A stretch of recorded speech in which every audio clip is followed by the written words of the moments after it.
بسم اللہ الرحمن الرحیم، السلام علیکم ورحمۃ اللہ وبرکاتہ۔ میرے معین میرے مشکل کشا غریب نواز، ہر ایک حال میں حاجت روا غریب نواز۔ محترم حاضرین سامعین، ملک کے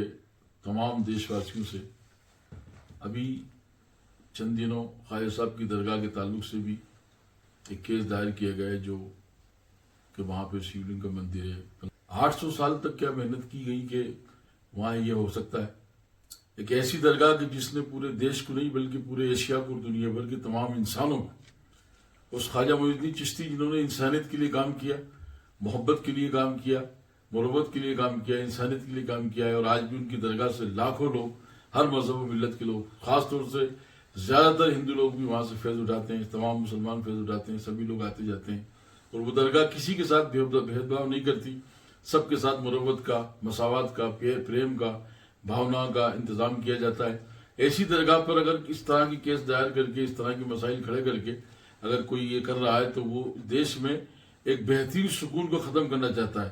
خواجہ صاحب کا جلال اگر بڑھ گیا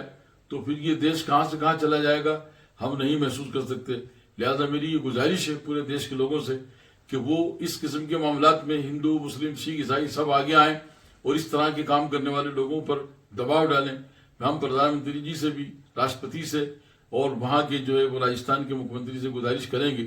کہ وہ اس طرح کے معاملات اٹھانے سے پہلے ان لوگوں پر کارروائی کریں اور ایسی تمام حرکتوں سے دیش کو بچائیں، کیونکہ اب دیش ہمارا جو ہے جہاں یہ سونے کی چڑیاں کہلاتا تھا، اتحاد کا ایک ملی اتحاد کا ایک بڑا مرکز ہندوستان، اور بطور خاص اجمیر شریف کی درگاہ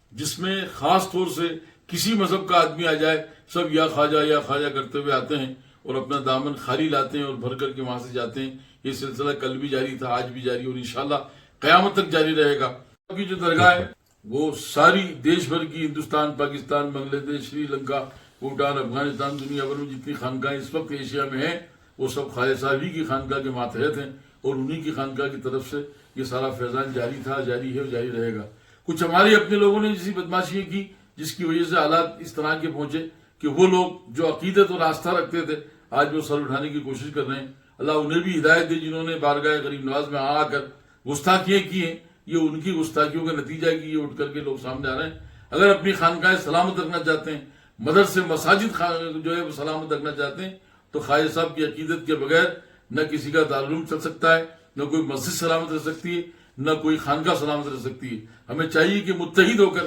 پورے دیش کی، دنیا بھر کی سب خانقاہیں غریب نواز سے وابستگی رکھیں اور اس مسئلے کے تحت آگے آ کر کے اس میں کام کرنے کی کوشش کریں تاکہ ملک میں پھر سے پوری طرح اتحاد، امن اور عافیت قائم ہو سکے۔ جانے ہم خانقاہ اشرفیہ، اشرفی نگر، جھلالی روڈ، کھجراں سے مس سجاد نشین عبدالحفیظ اشرفی، جسے صوفیہ مالوا کے نام سے لوگ جانتے ہیں، گزارش کروں گا کہ خواجہ صاحب کی درگاہ کے تعلق سے جو بھی معاملات اٹھائے گئے ہیں، اٹھائے جا رہے ہیں، اسے فوراً بریک لگایا جائے اور ایسے وہ تمام لوگ جو اس قسم کی حرکتیں کر رہے ہیں ان پر قابو کیا جائے۔ اس معاملے کے تحت جو خدام خواجہ اور محبان خواجہ، عاشقان خواجہ جو بھی کوشش کر رہے ہیں،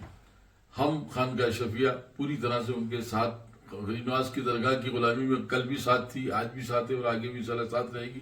خانقاہ اشرفیہ کے ہم تمام مریدین سلسلہ اشرفیہ